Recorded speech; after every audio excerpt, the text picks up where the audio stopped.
온 회중이 림몬 바위에 있는 베냐민 자손에게 사람을 보내어 평화를 공포하게 하였더니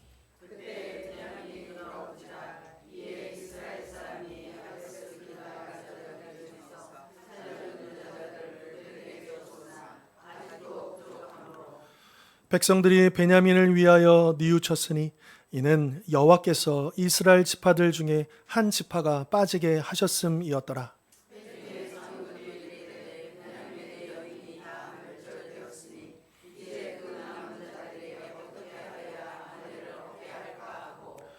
또 이르되 베냐민 중 도망하여 살아남은 자에게 마땅히 기업이 있어야 하리니 그리하면 이스라엘 중에 한 지파가 사라짐이 없으리라.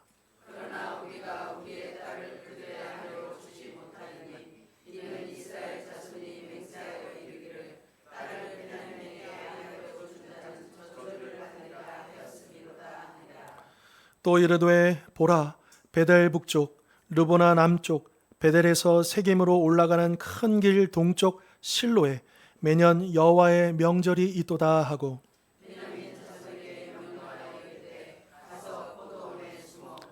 보다가 실로에 여자들이 춤을 추러 나오거든 너희는 포도원에서 나와서 실로의 딸 중에서 각각 하나를 붙들어 가지고 자기의 아내로 삼아 베냐민 땅으로 돌아가라.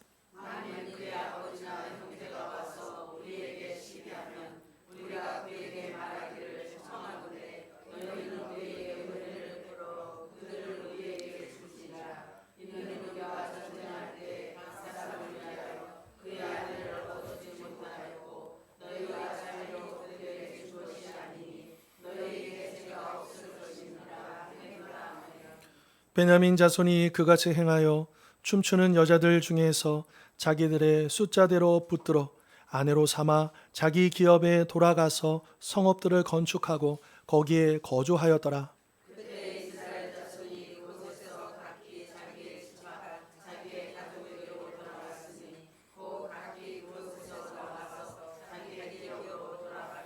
같이 읽겠습니다.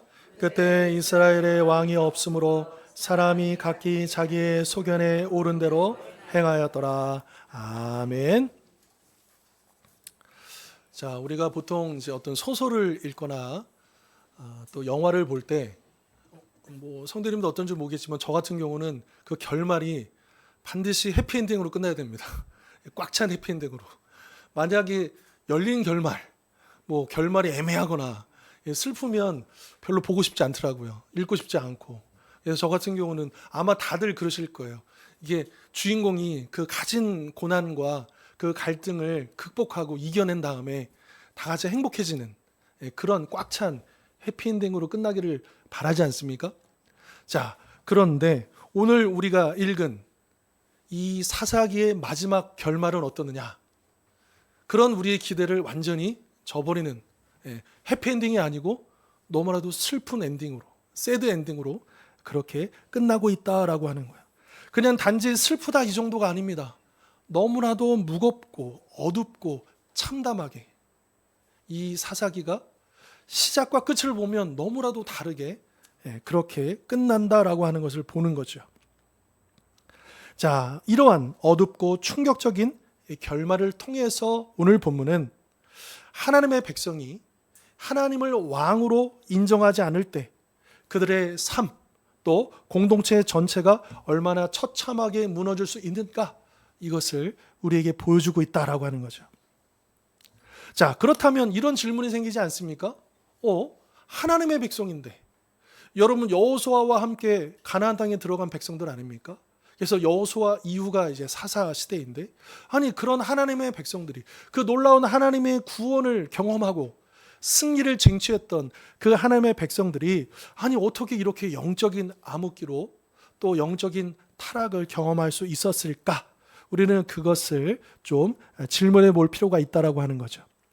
이 배경을 우리가 이해하기 위해서는 이 사사기 전체 흐름을 우리가 잠시 살펴볼 필요가 있습니다. 자, 사사기를 크게는 세 단락으로 나눌 수가 있습니다. 첫 번째는 사사기 1장 2장입니다. 여기에 보면 이제 여호수아가 각 지파별로 땅을 분배하고 이제 여호수아는 죽었잖아요. 그러면 이제 사사기 시작은 뭐냐면 유다 지파를 선두로 해서 각 지파가 받은 그 땅을 이제 하나하나 구체적으로 세밀하게 이제 점령하는 그 과정이 나옵니다. 그런데 1장, 2장을 읽어보시면 이런 표현이 계속 반복돼요. 점령하긴 점령하는데 철병거가 있어서 몰아내지 못했다. 몰아내지 않았다. 왜요?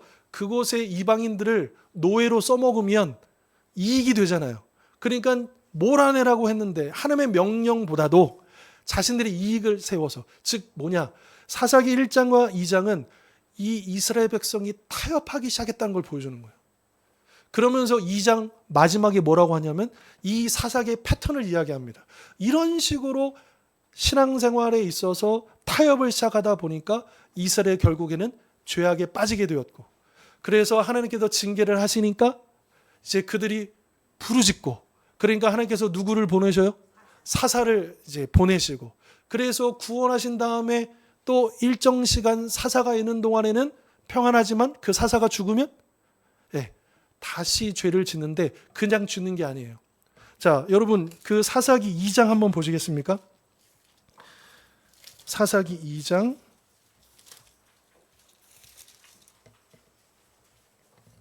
19절입니다.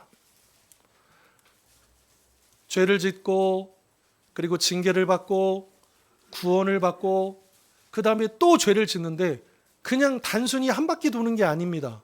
어떻게 되느냐? 2장 19절 눈으로 보십시오. 제가 읽겠습니다. 그 사사가 죽은 후에는 그들이 돌이켜 그들의 조상들보다 더욱 타락하여, 더욱 타락했다라고 되어 있어요. 그러니까 이 패턴이 한 바퀴 돌아서 그냥 제자리도 도는 게 아닙니다. 더욱 타락하는. 그래서 저 사사기의 구조는요, 하강 나선. 그러니까 한 바퀴를 돌면 떨어져 있어요. 또 한 바퀴를 돌면 또 떨어지니까 그러니까 영적인 침체가 계속해서 이루어진다라고 하는 것을 1장, 2장에서 이제 서론으로 보여주고요. 그리고 이제 3장부터 6장까지는 실제로 우리가 알고 있는 사사 이야기가 나옵니다. 첫 번째 온니엘부터 시작해서 마지막 삼손까지. 그래서 주요한 6명의 사사와 간단하게 소개되어 있는 또 6명의 사사. 그래서 총 12명의 사사가 소개가 되어지는데, 그런데 여러분 이 사사들도 가만히 보면 점점 그 패턴이 바뀌는 걸 봐요. 처음에 온니엘이라 에훗 그리고 드보라까지는요, 그래도 사사다워요. 그런데 기드온부터 이상해집니다. 기드온부터 무언가 왕처럼 굴기 시작하고, 그리고 입다는 이따가도 잠깐 언급하겠지만 승리를 위해서 이제 이상한 서원을 하고 또 그 서원에 자기 딸까지 그렇게 죽이는 일이 벌어지잖아요. 그리고 여러분 마지막 그 사사 삼손 어떻습니까? 사사라고 우리가 부르기에 참 부끄러울 정도로 태어날 때부터 나신인으로 거룩하게 구별되었지만 그의 인생은 정말 육신의 정욕과 안목의 정욕, 그 이생의 자랑이라고 하는 그러한 삶을 살지 않았습니까? 물론 그럼에도 불구하고 하나님께서는 그런 삼손을 통해서도 이 블레셋을 심판하시고 이스라엘을 구원해 주셨지만, 그런데 사사라고 부르기에는, 그러니까 사사들도 점점 사사답지 못하는 것으로 이렇게 추락하고 만다라고 하는 겁니다. 이게 이제 본론 부분에 3장부터 16장까지 쭉 이어집니다. 그리고 나서 17장부터 그 마지막 이제 마지막 달라 부분은 이제 사사 이야기는 나오지 않고 세 가지의 사건이 나옵니다. 하나는 그 미가라는 사람이 나오는데, 이 미가라는 사람이 어머니의 그 은 1,100개 어마어마한 금액을 훔쳤는데, 그거를 이 어머니가 이걸 훔쳐간 사람은 저주를 받을지어다 그랬더니 이 아들이 찔리니까 어머니에게 사실은요 제가 이거를 훔쳐갔어요 돌려드렸더니, 그럼 어떻게 됩니까? 혼나야죠. 그런데 이 어머니가 뭐라 그러냐? 이야, 우리 아들이 이실직고 했으니 정직했으니 복 받을지어다. 이런 식으로 완전히 신앙이 완전히 뒤죽박죽 되어 있다는 걸 보여줘요. 이 시대에, 이 사사 시대에. 그래서 이 미가가 그리고 또한 그 은을 돌려줍니다. 그래서 이 미가가 뭐하냐? 기분이 좋아가지고 이 은 일부를 가지고 신전을 하나 만들어요. 신상을 만들고, 그리고 마침 레위인 하나를 찾아가지고 자기 집의 제사장으로 세웁니다. 그러다가 이제 단지파가 자기 땅을 못 찾고 있을 때, 거기에 분배받는 땅이 있지만 거기가 너무 좁고 만족하지 못해서 이제 정탐꾼을 보냅니다. 새로 얻을 땅을 찾으려고. 근데 그 가는 와중에 이 미가의 집에 들렸다가 그 신상이 있는 걸 보고 이제 봐놓고, 그리고 이 제사장에게 물어봅니다. 우리의 앞길이 어떻게 되겠느냐. 그랬더니 이 미가의 제사장이 앞길이 형통할 거야, 이렇게 축복해 줍니다. 그러고 나서 정말로 가봤더니 자기네 지파가 살 너무나도 좋은 땅을 발견해요. 물론 그 땅은 하나님 주신 땅이 아니죠. 이 가나안 땅의 맨 북쪽, 그 하나님께서 주신 땅이 아니지만 그러나 너무나도 평화롭고 너무나도 좋아 보이는 그 땅을 보고 이제 돌아와서 단 지파가 전체로 이동합니다. 그런데 이동할 때 그냥 가지 않고 이 집을 다시 한번 들려요. 그러면서 이제 그 신상과 그 모든 것을 다 훔쳐갑니다.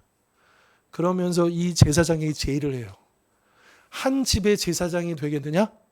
한 지파의 제사장이 되겠느냐? 너 중소기업 다닐래? 대기업 다닐래? 스카우트를 하죠. 그랬더니 얼른 짐 다 싸가지고 요 레위 사람이 이 단 지파의 제사장으로 나서게 됩니다. 이 사람이 누군지 아십니까? 모세의 손자예요. 성경에 나옵니다. 그러니까 그만큼 이 시대가 모세의 아들 그 다음 세대에 이르렀더니 벌써 이미 신앙이 다 이만큼 무너져 버린, 하나님의 제사장이 아니에요. 개인의 제사장이고 지파의 제사장이고 그냥 복을 빌어주는, 여러분 이게 뭡니까? 제사장입니까? 무당입니까? 그렇게 무너진 모습을 보여주죠. 자, 그 다음에 나오는 이야기가 뭐냐면 레위인이 자기 첩을 두었는데, 이게 말이나 됩니까? 어떻게 레위인이 첩을 둘 수가 있어요? 그런데 이 첩이 도망가요. 그래서 이 레위인이 그 도망간 첩을 찾으러 왔다가 이제 집으로 돌아온 길에 밤이 늦어가지고 이제 여부스, 나중에 여기가 이제 다윗이 점령해서 시온 되는 거죠. 예루살렘이 되는 거죠. 근데 그 당시에는 이제 이방인이 사는 곳이고, 그래서 종이 가까운 여부스에 묵으십시다 그랬더니 이 레위인이 아니다, 그래도 우리 동족이 있는 곳으로 가야지, 좀 더 멀리 가서 베냐민 지파에 기부하는 곳으로 갑니다. 거기에 머무는데 아무도 이 사람을 맞이하지 않아요. 그러니까 이건 뭐냐면 우리는 문화적으로 이거를 잘 이해를 못하는데, 이 사사시대, 이 성경시대에는 이 나그네를 맞이하는 것은 그냥 도덕적인 개념이 아닙니다. 그냥 문화가 아닙니다. 이거는 율법을 순종하는 거예요. 그래서 고아와 과부와 객, 이 당시에 가장 사회적으로 연약한 자들을 돌보는 것, 이것이 율법의 정신이고, 그리고 공동체를 지키는 방법이에요. 그런데 그 동적인 그 기부화에 들어갔는데 아무도 관심을 두지 않습니다. 그런데 어느 한 늙은이가 그곳을 지나다가 발견하는데 이 사람은 기부화 사람이 아니에요. 타지에서 온 사람이에요. 이 사람이 동병상련인지는 몰라도 이 사람을 이제 거두어들이죠. 그런데 그날 밤에 기부화의 폭력배들이, 불량배들이 찾아와서 이 레위 사람을 요구합니다. 마치 이 소돔과 고모라에 이 천사들이 롯의 위험을 알리러 갔었을 때 그 천사들을 요구했던 것처럼 우리가 이들과 관계해야 되겠다라고 하면서 요구하죠. 그랬더니 이 노인이 정말 말도 안 되는 것을 제안합니다. 여기 남자를 알지 못하는 처녀 내 딸과 그의 첩이 있으니까 너희들 마음대로 해. 하지만 내 손님에게는. 그러니까 이 노인의 어떤 윤리관이나 이 기준도요, 말도 안 되는 거예요. 그 정도로 도덕적으로도 타락했다는 걸 보여주고 있는 거죠. 그 사건 자체가, 그 사건을 기록한 것 자체가 이 시대가 얼마나 악했고 또 타락했는가를 보여주는 거죠. 그래서 그 첩이 끌려가서 밤새도록 몹쓸쓸 당하고 결국 죽음에 이릅니다. 근데 레위 사람이 그 아침에 떠나면서 이 여인의 시체를 보는데 아무런 감흥이 없어요. 야, 가자. 이 한마디 합니다. 근데 아무런 응답이 없으니까 보니까 죽었어요. 그래서 그 시신을 데리고 와서 이 레위 사람이 어떻게 하는지 아십니까? 어떻게 시신을 12조각을 내요. 이 말도 안 되는 일을. 그러니까 이게 말이 안 되는 이야기가 계속 나와요. 그래서 이 12덩이로 나눈 시신을 12지파에게 보내니까 난리가 났죠. 이 거룩한 하나님의 백성 가운데 어찌 이런 일이 생길 수 있느냐. 그래서 미스바에 다 모입니다. 그래가지고 이 40만 명의 이스라엘 연합군과 이 베냐민 지파가 내전이 벌어지는 거죠. 원래는 처음부터 전쟁은 아니었습니다. 요구해요. 이 기브아 사람들 내놓아라. 이 법대로 처리할 테니까. 정의를 세워야 된다. 그런데 베냐민이 팔이 안으로 굽는다고 자기 지파 사람들을 보호합니다. 그러고는 결국 전쟁이 벌어지고 그 전쟁의 결과 어떻게 되느냐? 베냐민 지파가 완전히 사라지게 됩니다. 몇 명이 남냐면 남자만 600명이 겨우 도망쳐서 림몬 바위에 숨게 되는 거죠. 그것이 바로 오늘 본문의 배경이 되는. 그래서 이 마지막에 이런 사건들을 통해 가지고 이스라엘이 여러분 모세 손자 때부터 그랬다 그랬잖아요. 그러니까 우리가 이 사사기를 쭉 읽으면 반드시 시간 순서라고 보면 안 돼요. 이미 여호수아 죽은 다음에 한 세대 불과 두 세대 가지 못해서 이미 이스라엘이 타락하기 시작했다는 것을 말해주고 있다라고 하는 거죠. 자, 이렇게 이 이스라엘이 점점 타락하는 이 모습은 사실은 이제 이스라엘의 밑바닥을 보여주는 거예요. 어디까지 내려갔는가? 어디까지 추락했는가? 이게 결론입니다. 오늘 본문의 결론입니다. 그런데 하나님께서는 오늘 이 말씀으로 우리에게 뭐라고 말씀하실까요? 하나님께서는 이 말씀을 통해 가지고 옛날에 그런 일들이 있었대. 이거 이야기해 주시려고 이 기록하신 게 아니잖아요. 이 이야기를 통해서 이 말씀을 통해서 비춰보라는 거예요. 누구를요? 우리 자신을요. 말씀의 조명, 이 조명이요. 비춰보라는 거예요. 이 말씀을 통해서 우리 자신을 비춰보면서 여기에 담겨져 있는 하나님의 그 교훈을 우리가 한번 살펴보도록 하겠습니다. 첫째로 하나님 없이 인간적인 방법으로만 문제를 해결하는 교만을 버리라라고 하는 것입니다. 여러분 오늘 본문 13절 보십시오. 그 도망쳐서 림몬 바위에 숨어 있었던 베냐민에게 이스라엘 자손이 평화를 선포합니다. 평화를. 지금 조금 전까지 죽고 죽이는 싸움을 벌였어요. 이 이스라엘 연합군이요. 베냐민 성읍을 돌아다니면서 닥치는 대로 다 죽였어요. 그리고 이제 600명이 지금 도망쳐 있는데 갑자기 이게 완전히 태세전환도 이게 좀 시간이 필요할 텐데 그냥 갑자기 변해가지고 지금 다급하게 평안을 선포하고 있다라고 하는 거죠. 왜냐? 여러분 이제 사람이 그렇잖아요. 갑자기 화가 나고 뭐가 이렇게 됐을 때 막 흥분해가지고 이성을 잃어버리고 막 어떤 일을 했어요. 근데 이제 감정이 좀 추스려지고 좀 이성이 돌아오고 딱 현실을 보니까 어때요? 이제 현타가 오는 거죠. 현실적인 타격이 오는 거예요. 내가 왜 이랬을까? 우리가 이거 너무너무 잘못했는데 이거 걷잡을 수 없는. 그러니까 여러분 사람과 사람이 있는데 어떻게 갈등이 없고 다툼이 없을 수 있겠습니까? 그런데 여러분 우리가 보통 그러잖아요. 우리 교회 안에서도 그렇지만 서로 의견이 다르고 또 갈등이 생겼을 때 그래도 원수로까지 가면 안 된다. 우리 형제 아닙니까? 우리 지체 아닙니까? 여러분 가족이요. 아무리 가족이 편하고 또 가족이니까 더 쉽게 말하고 막 이래서 다툼이 이루어지지만 그러나 가족끼리 싸웠다고 해서 원수가 되면 안 되잖아요. 근데 지금 그 일이 벌어진 거예요. 그러니까 지금 이스라엘이 정신 차리고 보니까 지금 큰일 났어요. 왜요?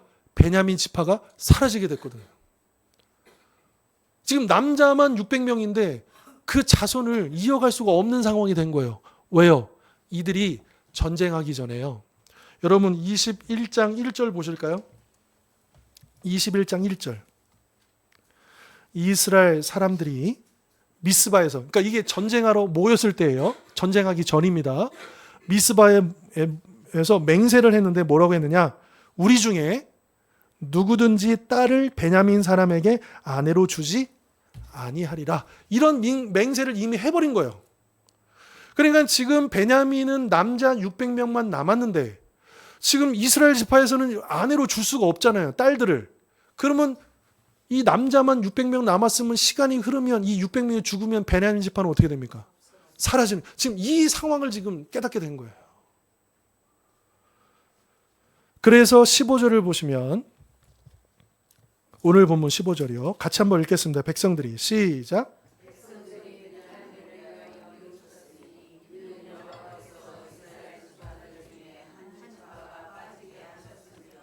아멘.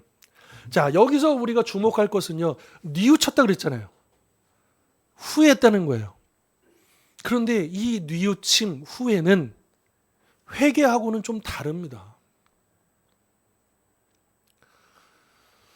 여러분, 예수님을 배반했던 가룟 유다와 예수님을 버리고 저주했던 베드로의 차이점이 무엇입니까?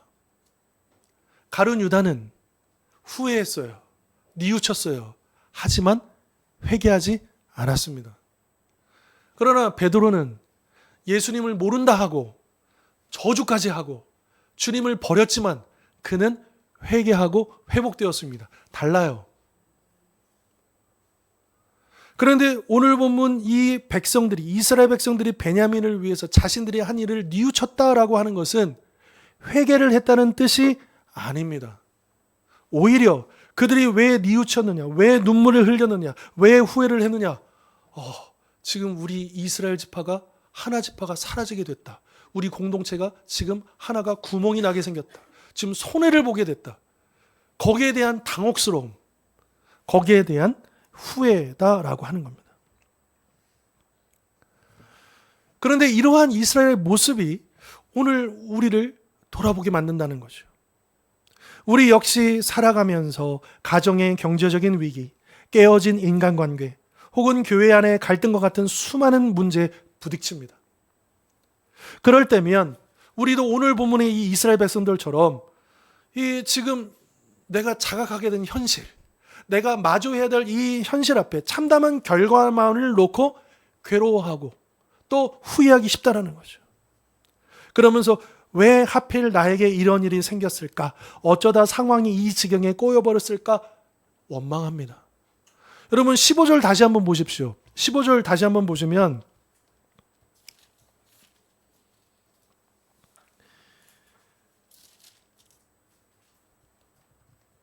베냐민을 위하여 뉘우쳤는데 이는 여호와께서 이스라엘 지파들 중에 한 지파가 빠지게 하셨음이더라. 지금 이 일이 누구 때문에 됐다는 거야? 그럼 지금 이 내전이 벌어지고 이 베냐민 지파가 사라질 위기에 처한 게 하나님 때문입니까? 이스라엘 때문입니까? 자기네들이 화를 추스르지 못하고 성급하게 맹세하고 그렇게 자기네들이 저지른 죄 때문에 이렇게 된 거 아닙니까? 그런데 이들이 누구를 원망하죠? 하나님을 원망합니다. 하나님께 책임을 전가합니다. 이게 이들의 신앙이에요. 이들의 모습인 겁니다. 우리도 그럴 수 있다라는 거예요.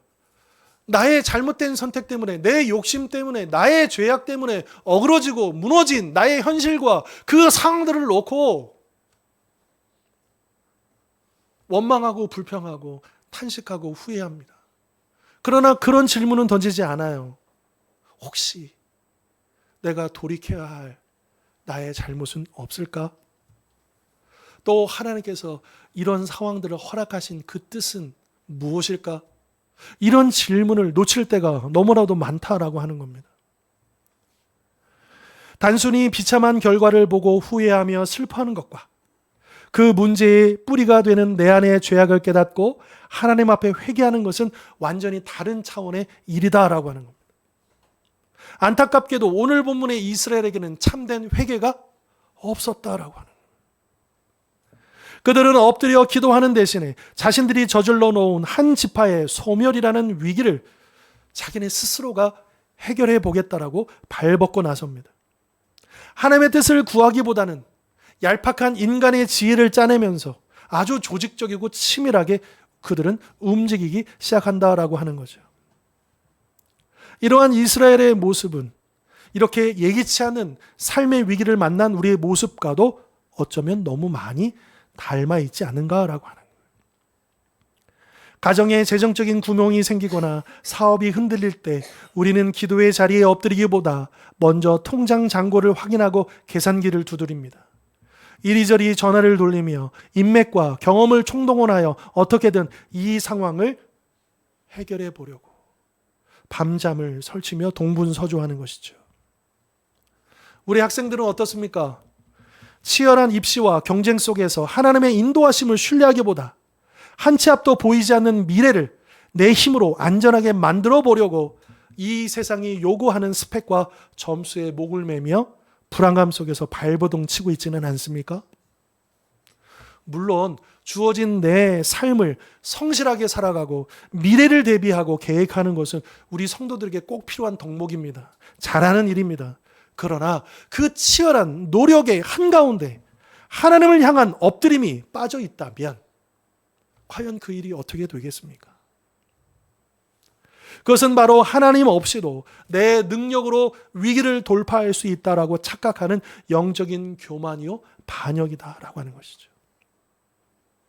그러나 하나님의 인도를 받지 않은 인간적인 지혜와 결단은 덮으려 했던 문제보다 훨씬 더 파괴적인 결과를 불러올 뿐이다 라고 하는 것입니다.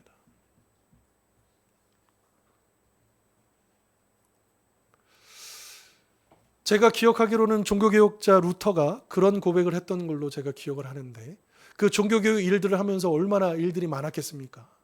얼마나 힘든 일도 많았겠습니까? 근데 그의 고백이 뭐냐 하면, 내가 너무나도 바쁘고 너무나도 힘들기 때문에 기도를 3시간을 해야 된다는 거예요. 여러분, 우리는 너무나도 힘들고 너무나도 바쁘니까 어때요? 기도할 시간이 없다고 얘기하는데, 근데 그 종교개혁자는 너무나도 바쁘고 너무나도 힘드니까 최소한 이 정도는 기도해야 내가 버틸 수 있고 감당할 수 있다고 얘기합니다. 보는 관점이 완전히 다른 거죠. 이 당시에 이스라엘 백성들도 그러하였다라고 하는 겁니다. 그러므로 삶의 위기와 문제 앞에서 내 힘으로 어떻게든 수습해 보려는 그 교만과 몸부림을 잠시 멈추고 가장 먼저 기도의 자리로 나아가 하나님의 궁휼하심을 구하며 우리 주님만을 의지하여 그 문제를 풀어가실 수 있기를 바랍니다.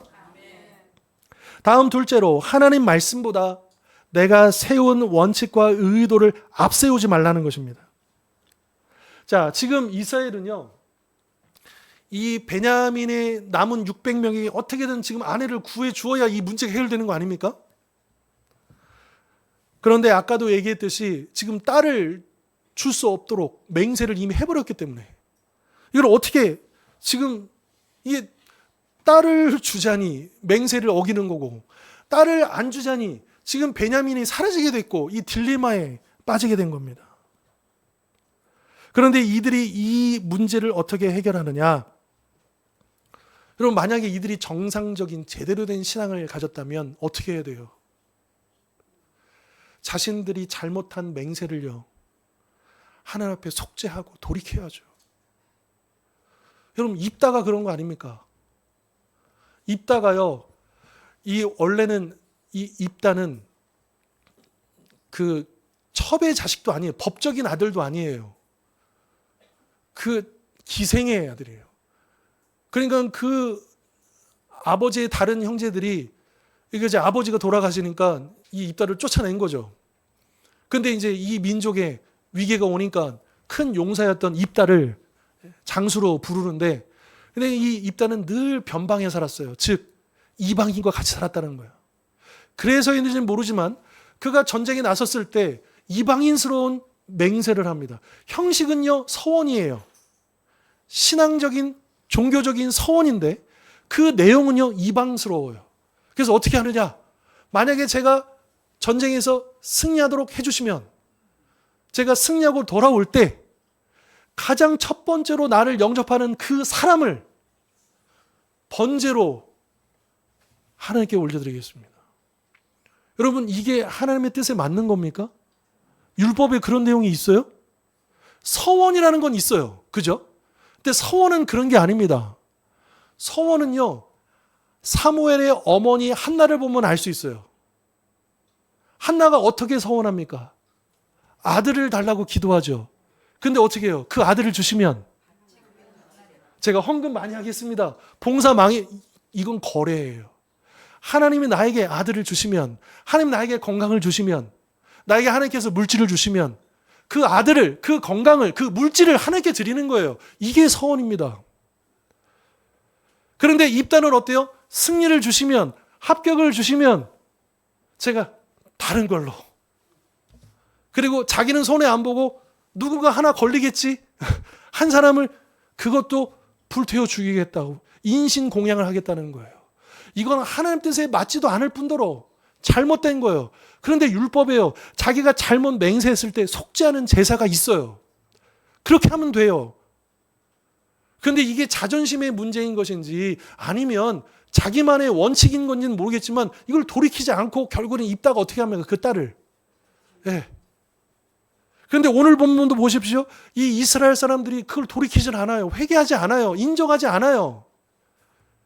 그러고는 기가 막힌 방법을 찾는데 어떤 방법을 찾냐 하면 일단 21장 10절을 보시면 첫 번째는 이거예요. 우리 가운데 이 미스바 총회에 모이지 않았던 사람들 누구야?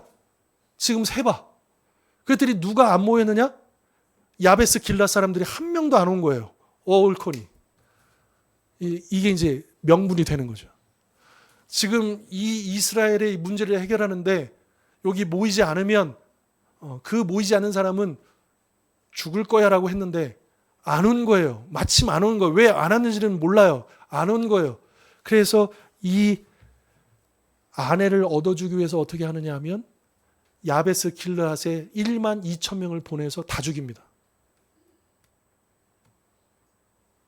그리고 400명의 처녀를 데리고 옵니다. 이거는 마치 가나안을 진멸하는 모습과 마찬가지예요. 자기 동족을, 자기의 죄를 덮기 위해서, 자기가 죄를 인정하고 회개하면 되는 문제를, 그것을 그러니까 자신들이 세워놓은 원칙이 하나님의 그 율법의 정신보다 훨씬 더 위에 있는 거죠. 그래서 그 길앗 야베스 길앗의 사람들을 희생시켜서 400명을 채웁니다. 그런데 몇 명이 부족해요? 200명이 부족해요. 그래서 또 머리를 굴려요. 200명을 어떻게 해결해야 되지? 그래서 오늘 본문 19절 이하에 보면 아하, 마침 실로는 어디냐? 이 당시에 여호수아가 가나안 땅에 들어와서 성막을 둔 곳이 어디냐? 실로입니다. 그래서 여호수아 이후로 나중에 이제 이스라엘 그 다윗 왕이 예루살렘으로 그 이제 법궤를 옮기잖아요. 그 전까지 실로는 이스라엘의 영적인 중심지예요. 여기에 성막이 있고 언약궤가 있어요. 그리고 모든 이스라엘 백성들은 그 율법에 따라서 여기 와서 1년에 최소한 3번 이상 제사를 드려야 하고 그래야 돼요. 그런데 여러분 실로에 대해서 성경이 뭐라고 하시느냐 하면 19절 보십시오. 보라, 베델 북쪽, 르보나 남쪽, 베델에서 세겜으로 올라가는 큰 길 동쪽 실로라고 돼 있어요. 여러분 그냥 실로라고 하면 될 거를 어디에 북쪽, 어디에 동쪽, 왜 이렇게 자세하게 설명하고 있을까요? 이 당시에 이스라엘 백성들은 실로가 어디 있었는지를 알았다, 몰랐다? 몰랐다라는 거예요. 그게 무슨 말이에요? 관심이 없었다는 거예요. 여호와의 성막에서 하나님을 예배하는 것을 잃어버렸다는 거예요. 여러분 성경에서요, 여러분 사도 바울 서신서도 보면 자기는 누구 하는 그리스도의 종이고 뭐고 막 이렇게 자기를 설명을 합니다. 이걸 왜 그러냐면 이 편지를 받는 그 교회가 이 사도 바울에 대해서 적대적이거나 뭔가 불신이 있기 때문에 그런 얘기를 하는 거예요. 그런데 빌립보서 같은 경우는 정말 빌립보 성도들하고 이게 굉장히 친밀했거든요. 사도 바울은 자신에 대해서 설명하지 않습니다. 설명이 필요 없어요. 그것과 마찬가지로 성경에서 아주 구체적으로 얘기하고 있다라고 하는 것은 물론 한편으로는 중요하다는 의미도 있지만 여러분 이 실로 같은 경우는 설명을 해야만 이 글을 최초로 읽었던 이스라엘 백성들이 아 실로가 거기였어? 알 수 있을 만큼 실로는 잊혀진 곳. 그러니까 그만큼 이스라엘 영적으로 예배를 잃어버리고 타락했다는 것을 말해주고 있는 것이죠. 아무튼 이 실로에 이때가 이제 포도 추수철이라고 보여집니다. 그래서 이때가 수장절, 즉 초막절입니다. 그래서 포도 수확을 필두로 해서 모든 수확을 다 마치고 하나님께 감사의 제사를 드리는. 여러분 여기서 춤추는 여인이 나오잖아요. 혹시 우리 학생들 아니 여인들이 왜 여기서 댄스를 해? 춤추러 와? 이렇게 생각하시면 안 돼요. 지금 여기가 여호와의 거룩한 절기를 지키는 거예요. 하나님께 감사하고 찬양하면서 춤을 추는 거예요. 그냥 자기 신나려고 춤을 추는 게 아닙니다. 그러니까 그 거룩한 예배, 거룩한 절기에 모이는 여인들을 어떻게 하라는 거예요? 포도원에 숨어 있다가 나머지 200명은 자기 아내로 삼을 사람 한 사람씩을 납치해 가라는 거예요. 그러고 나서 만약에 문제가 생겨서 이들 납치당한 부모와 형제들이 찾아와서 뭐라 그러면 우리가 막아줄게. 야, 너네들이 딸을 준 거 아니야. 쟤네들이 훔쳐간 거야. 그러니까 너네들 괜찮아. 그렇게 무마해 줄게. 여러분, 이게 너무나도 꼼수지 않습니까? 회개하면 되는 것을, 하나님의 말씀대로 그 잘못된 맹세를 풀면 되는 것을 자신들이 세워놓은 원칙, 그 기준, 무슨 말이냐? 하나님 말씀보다 자신들의 기준이 훨씬 더 위에 있다는 것을 보여주고 있는 것이죠. 이것이 바로 사사기가 고발하고 있는 타락의 극치인 것입니다. 정의를 세우겠다고 시작했던 그 내전이 결국 무고한 여인들을 집단으로 납치하는 똑같은 폭력과 죄악으로 변질되어 버렸던 것이죠. 이같이 내 힘으로 문제를 해결하다 오히려 더 큰 죄를 짓고 마는 이 모습이 바로 하나님의 은혜 없이는 살아갈 수 없는 전적으로 타락한 우리의 모습인 것입니다. 자, 그런데요, 우리가 한 가지 더 주목할 것이 있어요. 이 끔찍한 일을 저지른 이스라엘 백성들의 의도 자체는 선한 것이었어요. 우리 공동체를 지켜야 돼. 이 베냐민 지파를 살려야 돼. 여러분, 이거 좋은 거예요, 나쁜 거예요? 분명히 좋은 거예요. 좋은 일이에요. 살자는 건데. 이 지금 사라져가는 이 베냐민 지파를 살리라고 하는 선한 의도를 가졌다는 거예요. 하지만 그들이 행했던 일들, 그 방법은 어떻습니까? 야베스 길앗을 무자비하게 죽이고 무고한 여인들을 납치당하도록 조장하고, 이처럼 성경은 우리에게 나의 의도가 아무리 선하고 목적이 정당하더라도 하나님의 말씀에 어긋나는 인간적인 꼼수와 악한 방법이 결코 선하고 정당화될 수 없다라고 말씀하고 있다는 거예요. 사실 우리도 종종 이 선한 목적을 핑계로 말씀을 어기는 것을 합리화하고는 합니다. 교회를 위한다는 명분으로, 험한 세상에서 살아남기 위한 불가피한 선택이었다는 이유로 세상의 잘못된 방식, 악한 방식을 끌어다 쓰곤 하지요. 자녀의 미래를 준비하고 가정을 건사해야 한다는 핑계로 하나님을 예배하는 가장 기본적인 거룩한 의무를 소홀히 한 것까지도 어쩔 수 없는 일로 치부해 버리기도 합니다. 특히나 우리 학생들, 우리 젊은이들에게 세상은 끊임없이 이렇게 속삭입니다. 과정이 어찌됐든 결말만 좋으면 돼. 야, 다들 그렇게 사는데 왜 너만 그렇게 유난을 떨어? 그런 속삭임이 계속 옵니다. 그러나 아무리 목적이 훌륭하고 의도가 선하더라도 하나님께서 기뻐하시지 않는 방법을 선택한다면 그것은 곧 불순종이요, 죄악인 것이죠. 이처럼 우리 그리스도인들에게는 무엇을 이루었느냐, 이것도 물론 중요할 수 있지만 더 중요한 게 뭐냐? 어떻게 이루었느냐, 이것이 훨씬 더 중요하다라고 하는 것입니다. 그러므로 내 경험, 세상의 편법, 내가 세운 원칙을 하나님의 말씀보다 앞세우지 말고 어떤 상황 속에서도 선한 목적을 이루기 위해 하나님의 거룩한 방법을 선택하고 순종하실 수 있기를 바랍니다. 마지막 셋째로, 내 소견에 옳은 대로 사는 삶을 버리고 오직 예수 그리스도를 참된 왕으로 모시고 살아가라라고 하는 것이죠. 이 사사시대의 모든 비극의 근본 원인을 오늘 본문 마지막 25절은 이렇게 말씀하십니다. 우리 같이 한번 읽겠습니다. 시작. 이스라엘의 왕이 없으므로 사람이, 자, 우리가 이 구절을요, 그저 그냥 피상적으로 읽으면 이렇게 이해가 되는 거예요. 아, 이 시대는 사울이나 다윗 같은 인간 왕이 없어서 나라가 이 모양 이 꼴이었구나. 여러분, 사사기 다음에 이제 그 사울 왕이 세워지지 왕정으로 이어지지 않습니까? 물론 사사기는 그 왕정으로 이어지는 것을 연결하는 그 의미가 있습니다. 되게 참 역설적이게도 여러분 이때 베냐민 지파가 거의 전멸할 뻔했다가 겨우 살아남잖아요. 근데 이스라엘의 초대 왕 사울이 어느 지파입니까? 하나님은 결코 실패하시지 않는다는 걸 보여줘요. 이스라엘은 악하고 연약하지만 하나님은 다 무너져가는 그 베냐민 지파에서 초대 왕을 세웁니다. 이건 이스라엘이 잘한 게 아니고 하나님의 은혜인 거예요.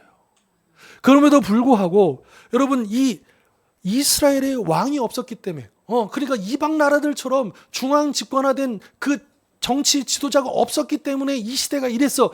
이거를 얘기하고 싶은 게 아니에요. 그런 의미가 아닙니다. 이스라엘이 이렇게 된 것은 왕이 없어서가 아니라 정치적인 지도자가 없어서가 아니라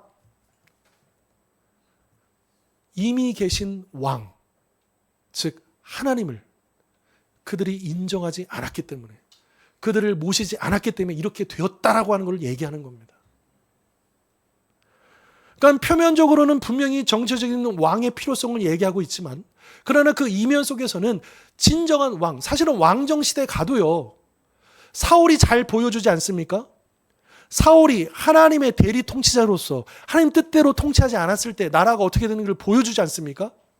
그래서 역설적이라도 그 다음 다윗이 어떤 왕이어야 되는지를 보여주죠. 그래서 다윗 왕 이후로요. 열왕기를 읽어보십시오. 기준이 뭐냐? 그 왕의 평가 기준이 뭐냐? 다윗과 같았느냐? 다윗과 같지 않았느냐? 요 기준이에요. 다윗과 같이 행한 왕은 하나님께서 인정해 주시는 왕이에요. 그러나 다윗과 같이 행하지 않은 왕은 악한 왕이에요. 북이스라엘은 한 명도 없어요. 남유다에는 몇 명 있어요. 뭐 히스기야나 요시야 정도. 그럴 정도로 왕 시대가 되어도요. 진정한 왕은 누구셔요? 하나님이라는 거예요. 그게 이 성경에 기본적으로 깔려있는 베이스입니다. 그런데 이스라엘 백성들은 왕이 있음에도 불구하고 그 왕을 인정하지 않고 그리고 그 왕의 다스리심을 받지 않고 어때요? 자기 마음대로, 자기 열심대로 그렇게 살았기 때문에 그들의 인생이, 그들의 삶이, 그들의 민족이 그렇게 되었다라고 이야기를 하고 있는 것이죠.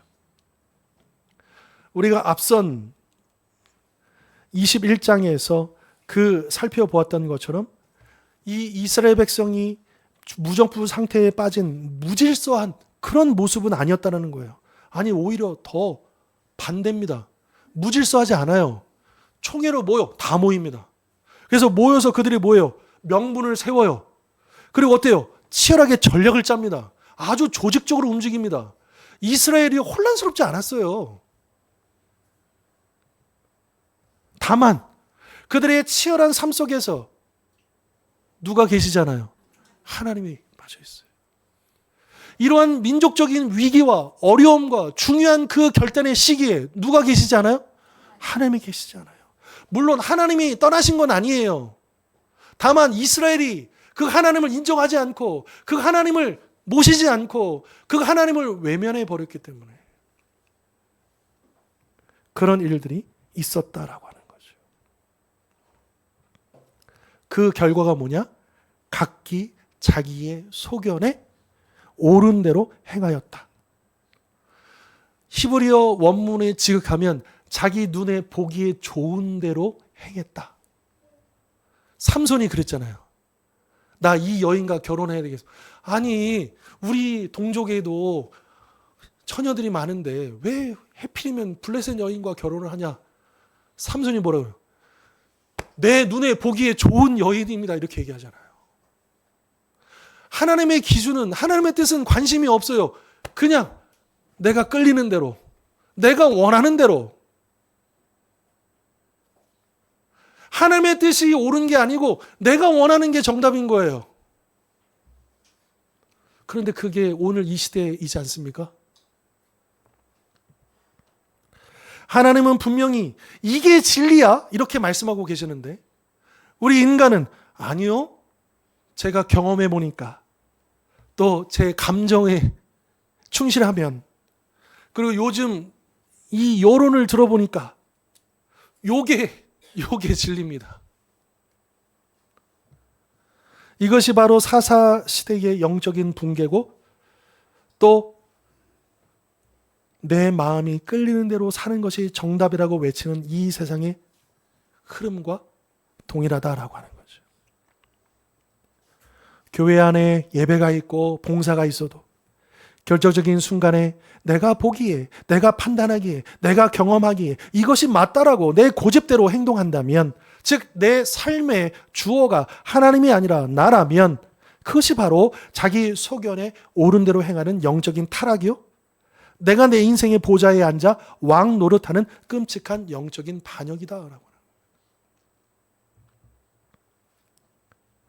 그래서 이 사사기의 절망스러운 이 새드 엔딩은, 이 결말은 역설적이고 우리로 하여금 참된 왕이신 예수 그리스도를 향하게 한다라고 하는 거예요. 우리가 이 성경을 읽으면 읽을수록 이 절망 가운데 있는 게 아니고, 아 그렇구나, 우리에게는 소망이 없구나, 그래서 우리에게는 유일한 소망 바로 예수 그리스도가 계시는구나, 우리의 왕이 계시는구나, 그거를 인도하는 게 구약인 거예요. 구약 성경을 읽으면 읽을수록 예수 그리스도를 갈망하게 돼 있어요. 그분이 언제 오시는가, 그분만이 우리의 유일한 소망이구나. 여러분, 다윗이 왕이 되었다고 해서 이스라엘의 모든 죄악의 문제가 해결되었습니까? 아무리 다윗이 훌륭해도 인간의 죄를 해결할 수 없어요. 오직 우리의 유일하신 왕, 온 우주의 왕 예수 그리스도만이 우리를, 아니 온 우주 세계를 다스리시는, 통치하시는 유일한 왕이신 것이죠. 예수님께서 이 땅에 오셔서 어떻게 하셨습니까? 자기 소견대로 자기 뜻대로 하셨습니까? 아니요. 당신이 하나님의 본체심에도 불구하고 아버지의 뜻을, 아버지의 뜻대로. 그래서 마지막 겟세마네 동산에서도 어떻게 기도하셨습니까? 아버지의 뜻대로 이루어지기를 원합니다. 그렇게 기도를 마치시고 십자가에 달리시지 않습니까? 그리고 그런 죽기까지 순종, 또한 그 죽음에서 부활하심으로 우리의 영원한, 그래서 하나님께서 그의 이름을 지극히 높이셔서 모든 만물이 그의 이름을 찬양하도록, 그래서 예수 그리스도가 우리의 왕이 되어 주셨다라고 하는 것이죠. 따라서 오직 이 십자가 앞에 엎드릴 때만 우리는 내가 주인이 되려 했던 교만을 버리고 참된 생명을 얻을 수 있는 것이죠. 그러므로 내 생각과 판단, 자기 소견의 우상을 십자가에 못 박고 오직 주 예수 그리스도만을 내 인생의 참된 왕, 내 가정의 왕, 우리 교회의 왕으로 모시고 그 말씀에 순종하실 수 있기를 바랍니다. 오늘 말씀을 정리하겠습니다. 이 말씀, 오늘 이 결론을 통해서 우리가 다시 한 번 더 우리를 돌아보기를 원하고요. 우리가 참된 왕이신 그리스도를 모실 때 내가 보기에 옳은 대로 살아가며 파멸을 향해 가던 사사기의 뼈아픈 역사는 우리의 삶에서 완전히 끊어질 수 있습니다. 여러분, 정말 그분이 왕이십니까? 주님이 내 삶을 결정하고 계세요? 사소한 가정사부터 시작해서 내 사업의 중대한 일들, 교회에 이루어지는 그 일들이 정말 하나님께 묻고 하나님께서 말씀하시는 대로 그 말씀에 우리가 순종하면서 그분의 다스리심이, 여러분 하나님 나라를 여러분 어떻게 이해하고 계십니까? 하나님 나라는 저기 가는 장소가 아닙니다. 하나님 나라는 하나님의 통치를 얘기하는 거예요. 하나님의 다스리심이 임하면 거기가 천국이에요. 내 삶 속에, 우리 가정 안에, 우리 일터에, 우리 교회 안에 하나님의 뜻이 이루어지고 하나님이 다스리시면 거기가 천국이에요. 천국은 저기 죽어서 가는 곳이 아닙니다. 이미 우리 안에 계셔요. 내 안에 천국이 계셔요. 어쩔 때요? 그분이 왕으로 계실 때, 우리를 주장하실 때, 우리를 이끄실 때, 우리가 공부를 하든 일을 하든 가정을 돌보든 무슨 일을 하든 또 교회를 섬기든 그분이 왕으로서 우리에게 말씀하시고 그분이 명령하시고 우리가 거기에 순종할 때에 천국이 임하는 줄 믿습니다. 오직 주의 말씀이 내 발의 등이요 내 길의 비침을 고백하며 매 순간 내 삶의 자리에서 하나님을 왕으로 모시고 살아감으로써 우리 주님과 함께 날마다 승리하는 우리 모든 성도님들 다 되실 수 있기를 주님의 이름으로 축원합니다. 기도하겠습니다.